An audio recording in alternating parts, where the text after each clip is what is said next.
Thank you very much, Philip, for being here at the university as our invited guest. We saw the oceans, the documentary. It was a really, really tough work that you have done there. What was exactly your job on that documentary? I was hired in 2003 to meet all the directors, and at this moment they didn't explain, they were not sure about which tools they were supposed to use, and the discussion was between HD and 35 millimeter. And I started to work with them in 2004 during 1 year to harmonize to the HD and the 35 millimeter. That was my first job. And I was supposed to leave after that. And finally, they asked me to stay to create new tools. And I stayed almost 5 years on this film.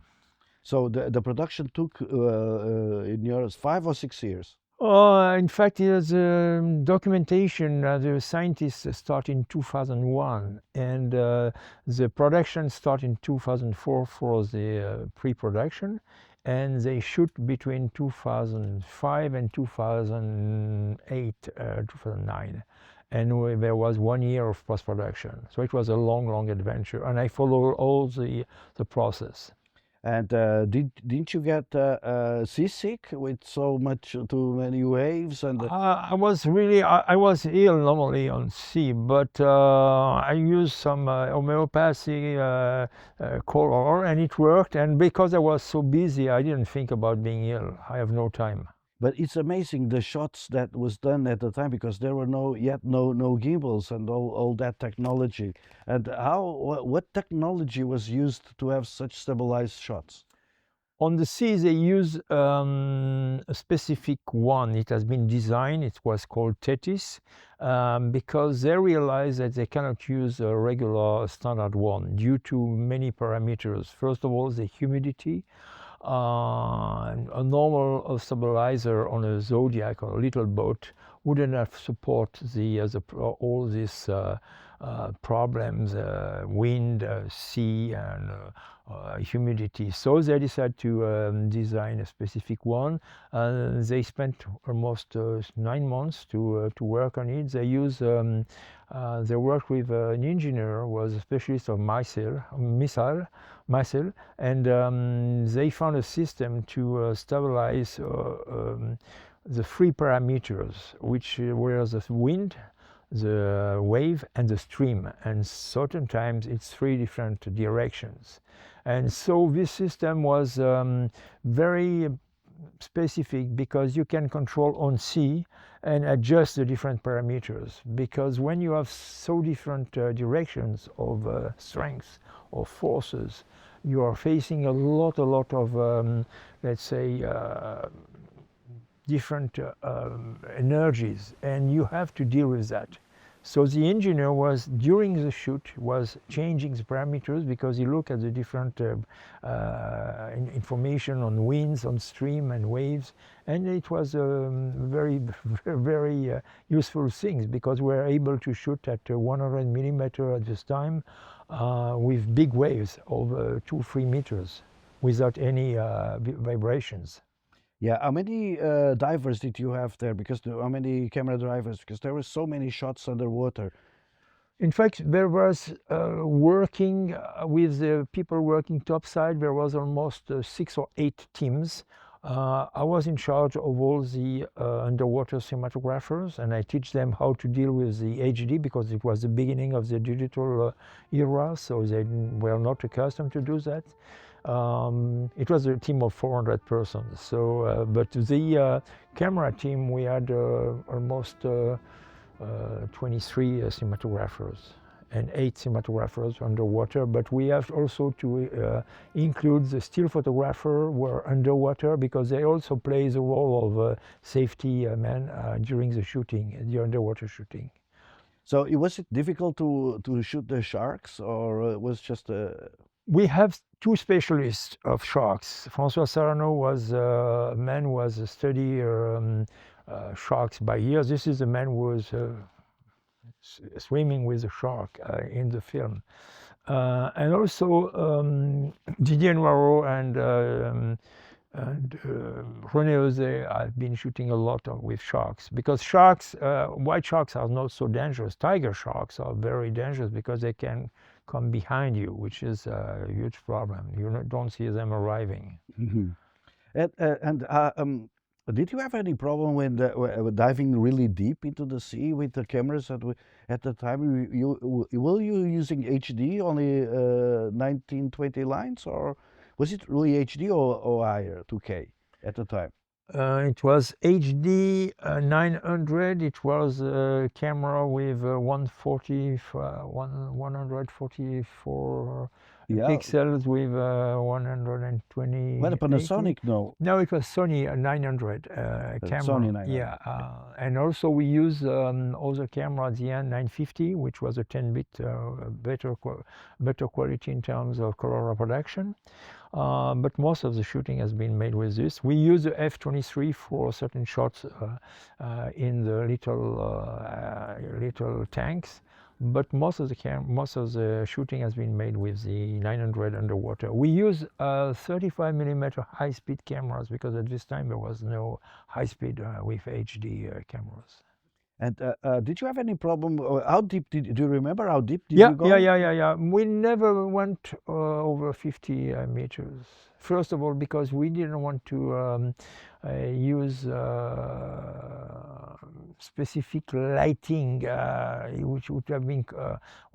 We made some research, and I spent 6 months to make a research to shoot in the Azores deep, 10,000 feet. Down places, but it was too expensive and it was too complicated because as soon as you bring in the deep sea equipment, you have to install very heavy protection with lead in order to avoid the compression. So shooting deep is very, very, very complicated. Impressive shots there. The one with the shark, there another one with the whale. Yeah. With the birds also. There's Yeah. and Galapagos. Exactly, yeah. There. 54 locations. 54 locations. Most of them were a sanctuary. It means that these animals, they never saw man before. So it was also helping us to shoot in certain place. For the whale, Didier Moreau was a really specialist, and he really explained the otherness, the fact that when you're entering in their territory, you have to make them understand that you're not an enemy. That's why they use a specific system, a rebreather, which avoid a diving system, which avoid you to create any bubbles, because for whales, bubbles means enemy. So they can approach these whales. It took sometimes 2 hours to approach them. And they also, the whales are testing if you are a friend or a foe. That's why they, with their tails, they're making this to see if you're moving or if you approach them.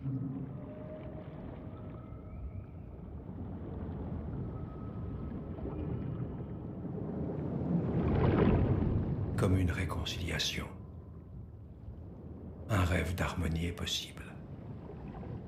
Did you have, so you had all these specialists there to be Yeah. careful with the animals, not to Yeah. disturb them and their own environment? Did you have to wait long days or many hours to prepare for the shots? Oh yes, this was the job of the spotters, and also we knew some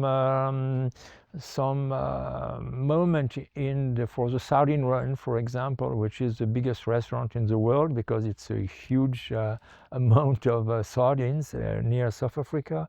We knew that it happened during 1 month, but for certain species, we knew that at certain moment in the year we have to be there. So, but to find, for example, the place where the whales were sleeping, it took almost 2 weeks.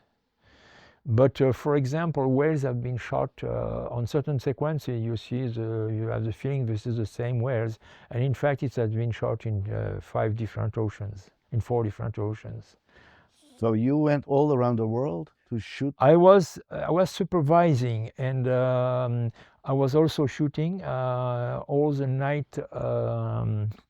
night scenes, and I was also involved in the building a torpedo to follow the dolphins, because the director had very specific requests and demands. They want to be a dolphin amongst the dolphins. They want, for example, I have a very interesting request from the director. He told me, Philippe, I would like to make a circular traveling around a seahorse love parade. It was at the end of a nice dinner, and after 3 or 4 glasses of excellent Portuguese wine and Douro, and he told me, Philippe, I'm sure that you can do that. And at the moment I said yes. I didn't realize that the seahorse species I was supposed to work with had this size. So it took us a moment after to say, oh my God, what did I say? And finally we find the way, and I explained that in the. And then did you use long lens to do that shot, or? No, one of the things that Jacques Perrin wanted is to be as close as possible without any spherical aberration. So we put a lot of emphasis on the choice of lenses. For example, we use a Zeiss zoom, and the cinematographer were accustomed to use not under 7 millimeter. At this time, it was almost it was a 2/3 inch sensor. It means that it was not allowed to shoot under 16 millimeter. But we talk about only the positive things of this shot. But how there must be days of frustration. Can you recall any? Oh yes, when I work on the torpedo to follow to make the track on the dolphins, I spent months with engineers to find a way to deport the torpedo from the boat. So we need to have a optical fiber, long optical fiber between the torpedo, the camera, which was just the body of the camera, the sensor, but the real body of the camera was in the boat. So I had to work with these engineers and to let's say combine different egos and different knowledge between people from a camera, people from underwater equipment, people from optical fiber, and all these engineers were in the same room 2 times a month, coming from Boston, coming from Nevada. And my job was to force them to find a solution. So it was sometimes hard, but for the reccees and for the shooting on the, let's say, the place where, for example, they want to shoot swordfish, it took 4 times, and they built a little village in the north of Canada to find these animals. And during 3 times, 1 month each year, they didn't find the animals. And it was at the last time, on the 4th year, that they found it. But they built a village of 40 persons, very close to the pole, North Pole. So it was a kind of a lot of frustration for the directors, because he really wants this. And about what you said about the distance, it's a very, very important point, because he was like Robert Capa, the still photographer, being as close as possible to the animals. It means a lot of danger, possible danger, also a lot of confidence from the scientists and the people who know these animals. And some underwater cinematographer learn about the way to approach certain types of species. It was quite complex.